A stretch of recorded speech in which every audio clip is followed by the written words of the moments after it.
ఒకప్పుడు ఒక పేద అబ్బాయి పొట్ట నింపుకోడానికే కష్టపడే జీవితం. అతనికున్న ఏకైక బలం అతని అమ్మ. ఆమె రోజూ ఆకలితోనే ఉండేది. కాని తన కొడుకు చదువుకోడానికి అన్నం పెట్టేది.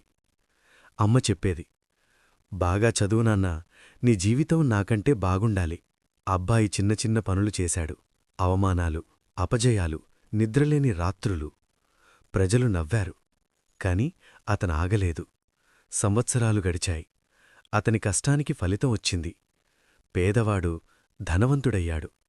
ఒకరోజు ఇంటి తాళాలు అమ్మ చేతిలో కెట్టి అన్నాడు, అమ్మా, ఇది నా విజయం కాదు, నీ త్యాగం.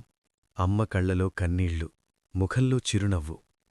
చివరి మాట, తల్లిని గర్వపడేలా చేసిన విజయం అదే నిజమైన సంపద. ఈ కథ మీ హృదయాన్ని తాకితే దయచేసి నా ఛానల్ను సబ్స్క్రైబ్ చేయండి.